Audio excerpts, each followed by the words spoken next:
rather than trying to hack your way into winning. Focus on your customer and provide the best possible content, experience, answers, trust, whether they're looking for you in search, whether they're looking for you in ChatGPT or in a community.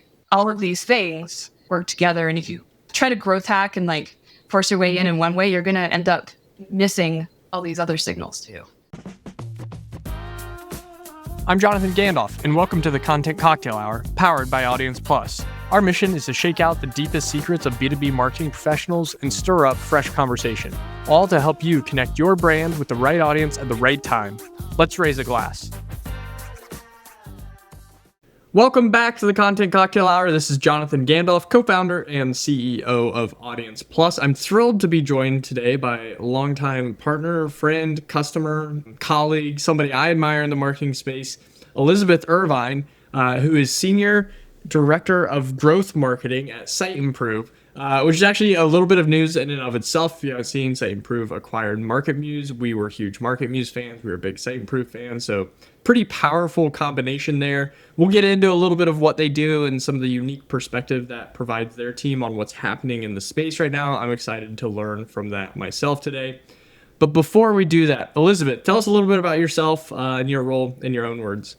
Yeah, sure. So I lead the growth marketing team, which encompasses a lot of channels: search, social, email, paid media, just trying to help us be found with the people that we care about. That is, one of the most critical roles, maybe the first step that I think oftentimes we overlook is that awareness and that findability. And obviously there's a lot going on in that space right now. So we'll talk about some of that today. We are recording a bit behind the scenes here for our watchers and listeners, early morning on the week of the 4th here in the States. This question might be a bit of a curveball based on our typical time recording, but Elizabeth, what are you enjoying drinking nowadays since it is the Content Cocktail Hour? Yes, apart from my nearly finished coffee, I actually recently tried the Calm, the app. The meditation app has a drink, has a non-alcoholic drink, and a fuzzy, fizzy, not fuzzy. That would be weird. Moldy. We don't want that. A fizzy, cucumber melon, very refreshing drink that's affordable, and I repurchased it after trying a few. Is it infused with anything to help you sleep, calming, or is it just a non-alcoholic beverage? I don't think so. I think it's similar to all the others where it has some of the natural stuff, but it tastes good. So I've been enjoying that. Love that. I love that kind of brand extension. I'll check that out. That's pretty cool. Well, cool. Let's jump into the conversation. Elizabeth, you mentioned kind of findability, and I quickly retorted that's kind of the first thing that all brands, businesses need to do is be able to be findable by their customers. I shared with you before we hit record here, we just did an analysis of the top 20 pieces of resources from our platform in the first half of 2025. And there's this really interesting kind of polarization between the content. We obviously have some content about AI, but then we also have a lot of content that is just about being better at the basics. I think one of those examples is it's how to build a project management calendar is one of the pieces of content, right? And it feels like we're in this world and there's so much noise with all things AI, but then so many people in their day-to-day, they just need to be better at the basics. You mentioned, as we were talking about this balance of the basics versus growth hacking. It feels like growth hacking has come and gone out of popularity. Just in your role, are you feeling some of that pressure of there's all this AI, new capabilities and new noise, but then there's also this fundamental job to be done that is being findable? How do you kind of balance the basics versus the excitement and buzz around AI? It's hard because as marketers, we have many layers of goals where we have to show how we're driving pipeline in quarter now and building it in the future. And so when we're talking about, what can we do this quarter? Well, frankly, marketing, it's going to be hard for marketing to influence depending on your sales cycle. And this goes back to basics. You don't know how long your sales cycle is, especially from the time they start talking with sales, no less by the time you actually get them in to your CRM. A lot of times you're not going to be able to influence that quarter. So when we're looking at growth hacking, a lot of times the conversations are what can we do right now? And I get slacks all the time of this LinkedIn post of well, look at this workflow. How can we do this? When you look practically about how you bring it into your organization, especially if you're a larger organization. You have to factor in at least 6 weeks of procurement time. You have to factor in all of the legal stuff, all the checking. How does it fit with your existing workflows? And to your point about project management, getting buy-in from other team members. So even just bringing in a new tool, in theory, could take at least 6 months. So when we're looking at growth hacking, because I see this coming up a lot, like bring this workflow in and you're going to see 200, 300% improvement in whatever it is that they're talking about. But what does that really mean in practicality? So I think when we're looking at what can we try, what can we experiment with, we have to make sure that our basics are in place, that our message is clear, that our content is good. Because if we install some of these growth hacking tactics and these spikes, but our user experience on the site isn't great, or if the content that we're pushing isn't quite hitting the mark, then we're going to be spending money in an area that won't deliver. So I think going back to basics and making sure the foundation is really solid before layering in some of these amenities. I think it's really easy to associate it to building a house, whereas the foundation of your house and the frame of your house isn't solid, and you do a bathroom remodel, you might find some things in there that it's going to stall the project and you have to reconfigure.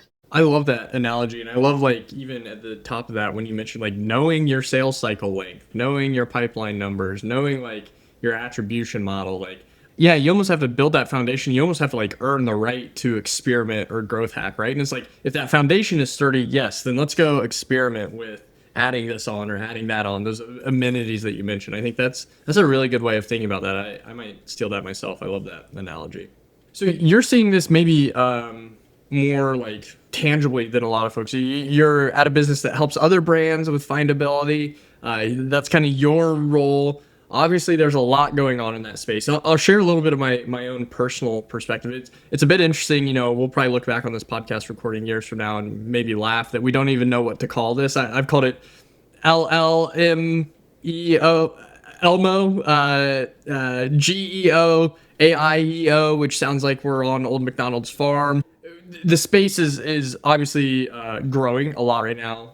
There's a lot of people moving into that space, helping others with that. But there's also this like kind of curtain to it all of like a little bit of a black box of what's actually driving it, what is working, what isn't working. All I've been able to see to this point is that, like, broadly speaking, good SEO habits are good for these LLMs, the GPTs, whichever kind of LLM you want to use.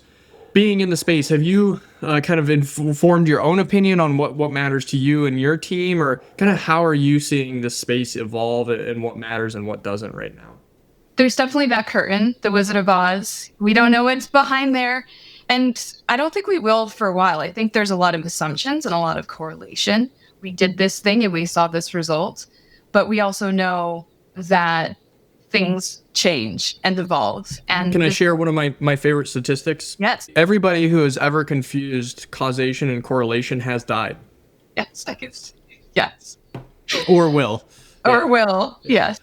It's real though. Like, I did this thing and this happened, or that they must be directly connected, and we have to completely change our strategy and go all in on this. We've also learned over time that I think the Google algorithm changes, the core updates, the way that they are surfacing content for their audience, even if we're frustrated with some of those changes and are confused by them, it's kind of flattening every time that happens. And that's going to happen with all forms of search. But at the end of the day, their goals, and I think we can all be really confident in this, their goals are to serve the best answer and the best content for the person researching. And the way that they will do that is by pulling from sources that they trust and have proven that they know these answers. And that's why in SEO, both covering topics fully and showing your expertise is really important, but also the structure and the bones of your site. You need to be able to really show search engines where they can find this information on the site, how it's structured, that structured data, the performance of your site, Are they going to, even if you have a great answer, are they going to send their audience to a site that is slow and not performing well? So like the content and the technical aspect actually really go well together. And the accessibility aspect, is everybody going to be able to read the site? Accessibility is connected to SEO as well.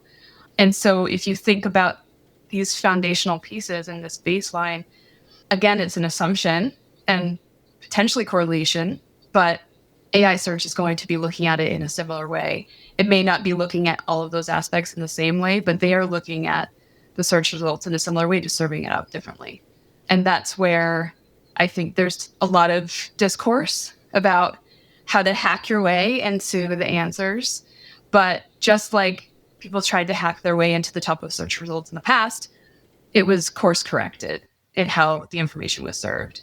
So rather than trying to hack your way into winning, focus on your customer and provide the best possible content, experience, answers, trust, whether they're looking for you in search, whether they're looking for you in ChatGPT or in a community.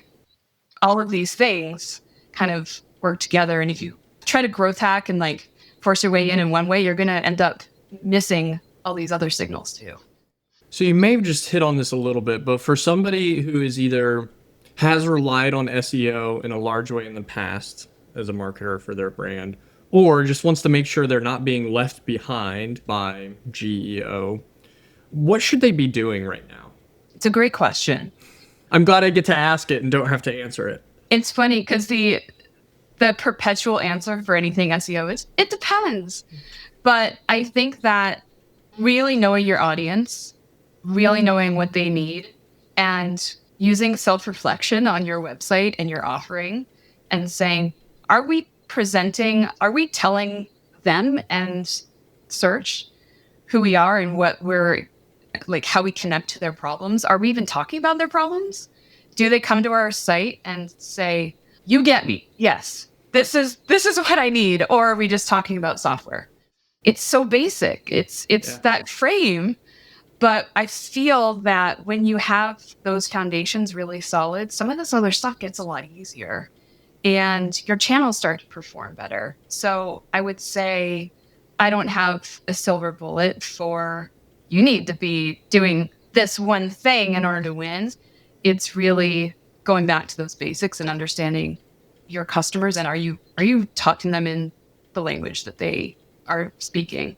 And there was actually a really great, it's funny, I'm going to a LinkedIn post stuck with me, about training a custom GPT. And I hadn't heard this one before, but I will play with this. We put a lot of content into training AI in whatever aspect, like written content. But the advice here was to also include voice content. So conversations that you have with your customers, because the words that you use when you speak are different than the words that you use when you write. So you simplify things, and you can also tell if someone's confused. So you may start in one way and then you adjust it and reframe it. This is a copywriting tactic that goes probably back centuries. If you read it out loud, yeah, sound right. Are you confused because the individual words together always end up making sense, but sometimes a paragraph ends up being one sentence. And then what are we actually saying? And if you find yourself going back and reading it multiple times when you say it out loud, would you say this to a person? So I think it's really about making sure you really understand customers, making sure that your team understands your customers, not just marketing. It all has to go across the board to products because we all get in our own like bubble and our own goals. We have annual goals that we need to hit, and this is how we're going to hit it. And the more we're focused on that, it actually gets us further and further away from our customers. It's such a great like kind of full circle conversation of like we started with like the basics and we talked like all these like emerging technologies, and then we kind of go back to these basics of like self-reflection, really strong copywriting based on listening to your audience. I think like again, those are the foundational elements to making sure that you can take advantage of whatever emerging technology, whether it's GEO or anything else that's going on out there. I think unless you're really good at those foundational basics, it doesn't really matter. And You mentioned not having a silver bullet. I would argue if anybody says they do have a silver bullet right now, I would run from that advice as fast I as still have possible. something specific. Yes, exactly. Elizabeth, I'm so curious. You and your role in your business, you guys are kind of on the leading edge of some of this, but where does somebody like yourself stay educated on what is happening in the space right now? I actually spend a lot of time in communities with my peers. There's a weekly CMO meetup, 8 a.m. every Friday. I know. And it's just the conversation. And sometimes it's not one thing that's said in that call, but it triggers something in your mind, and you might go research it a bit deeper. I think the choosing the right community too, of folks that you know are on the pulse, is really important. But I think you also get that more real conversation and not something that's been a little edited and sanitized. And, it's more of the authentic conversations that you have, which kind of ties back to the customer conversation too. They just want to have authentic conversations, and you buy from someone that you like and trust. So I kind of look at that from where I'm going to stay updated as well. So there's a lot of community time that I put in. I love that. Elizabeth, I don't tell all of our guests, but one of the themes and kind of a lot of what you're doing is listening. And I think that's like, I don't know, there's some reflection there on like just being a really good listener. I think is sometimes a part of marketing. We, myself included, sometimes are guilty of being too loud too often, being the voice. And that is part of the marketer's role, is being that kind of voice. But I think sometimes it's good to pause that voice and listen to the community, your customers, your web traffic. That seems to be a steady current in a lot of your answers here. Yeah. It's pretty cool. If our listeners, speaking of which, want to learn more from you or learn more about Siteimprove, Elizabeth, what's the best way to do that? You can find me on LinkedIn. I'm trying to be better about posting, but you know how it is. Yeah. But I'm there every now and then. Siteimprove.com. We help you be findable and be accessible to the people that you care about, so that everybody can read your site and experience it. Those are the two primaries. Love it. Well, Elizabeth, thank you so much for joining today's episode. I think you're a recurring guest now, and there's only a handful of those. So thank you for coming back, and I look forward to the next episode. We'll get all of those links in the show notes here. To all of our watchers, all of our listeners, thanks for joining another episode of the Content Cocktail Hour. Until next time, same place. Cheers. Thank you for joining the Content Cocktail Hour powered by Audience Plus. If you want to see more episodes or more resources curated for your role, join us at audienceplus.com. See you next time, same place. Cheers.